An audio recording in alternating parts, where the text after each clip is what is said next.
Now, if like me, you happen to grow up in the 90s or early 2000s, there may well be a small, special place in your heart for Lara Croft.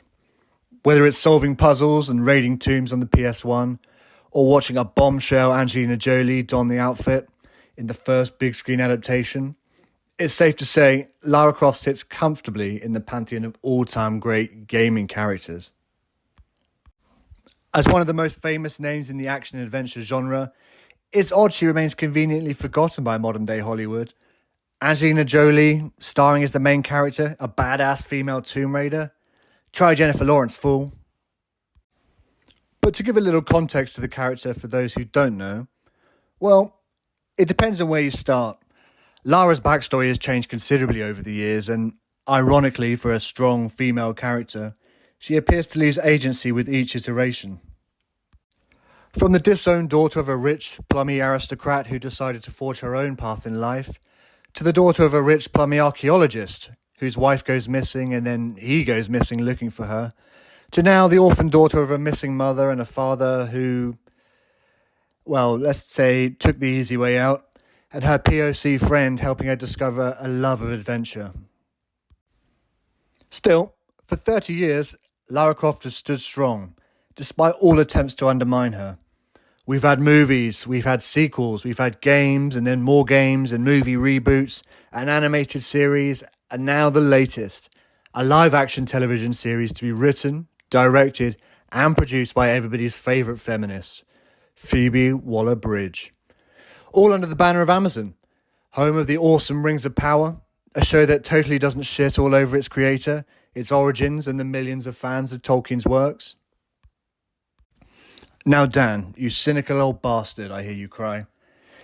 Didn't you appreciate what Phoebe Waller-Bridge brought to Indiana Jones or to James Bond? Didn't you enjoy watching titans of the big screen be completely emasculated and pushed to the side in their own story? Didn't you enjoy Old Man Indy giving up on life and being punched in the face by a woman who has to rescue him? Didn't you enjoy a pathetic, broken James Bond giving up on life and offing himself because he couldn't touch his daughter for whatever contrived reason they came up with? No. But stranger things have happened, I suppose. Perhaps this time, it will be different. We have a genuine female protagonist for a start. Maybe we can get a protagonist who's actually likeable and is somebody you could root for, instead of one who's entirely obnoxious and has an incredibly misguided view on what capitalism is. So, who has been chosen for the titular role? Well, it's none other than everybody's favourite plank of wood, Sophie Turner. An actress with all the presence of a mute dormouse and the range of a part-time singer with esophageal cancer. What could go wrong? Recently, we got our first look at Sophie in her Lara Croft outfit, and hey, to be fair, she's actually looking pretty good.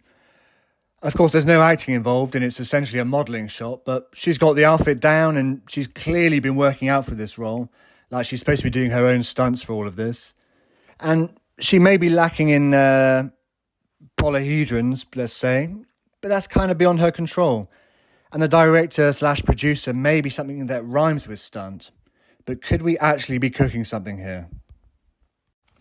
Despite all logic and all the evidence of the past decade saying otherwise, could this be a show that we can get excited about? Some photos have emerged from the set, and do we possibly have another Cavill-esque situation here? You know, when the studio sticks honoured brother Henrius Cavillus front and centre of the promotion to reel you in, but then pulls the rug from under you and it's not the story you were promised. Of course, this is just me reading way too much in some random photos, a split second from a whole season, but it's so hard not to be cynical. I'm English after all.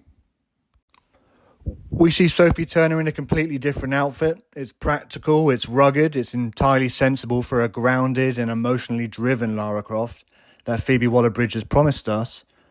But is this what the fans want? And I mean actual fans, not this make-believe audience studios crave and cater to these days. Do we want a generic action show with feminist undertones? Or do we want Tomb Raider? Well, for one, Reddit seems excited about it, so take that for what you will. For me, it isn't supposed to be tediously realistic or necessarily pragmatic. It's about the adventure. It's about the sensuality and the allure of the character herself. It's about a hot upper-class English chick doing badass shit and stealing ancient relics from long-forgotten tombs. It's supposed to be stylized. Unfortunately, I fear lectures on the problems of colonialism and why it's actually better to allow ancient artifacts to be destroyed by brainless zealots from around the world because white people bad. A more level-headed person would wait and see, or at least wait for the trailer to give some idea of what we can expect. But I ain't level-headed, and I am scarred from watching all my heroes get dragged through the mud. I'm scarred from watching the universes and the worlds I fell in love with, that I would want to escape to, be ravaged and twisted and tortured by dreadful activist writers. Fleabag was whatever, not really my thing, and I do not trust Phoebe Waller-Bridge. Her involvement looms large over this show, and her prior work stands as evidence against her, in my opinion anyway. I guess we have to just wait and see for the trailer. When it does drop, I'll be sure to check it out and follow up this video. And you guys, let me know your thoughts down below. Are you excited for Phoebe Waller-Bridge and Sophie Turner to join forces? Leave a comment below, let me know your thoughts. Thanks for watching. I really appreciate the time and hope you have a lovely rest of your day. Take care. Cheers.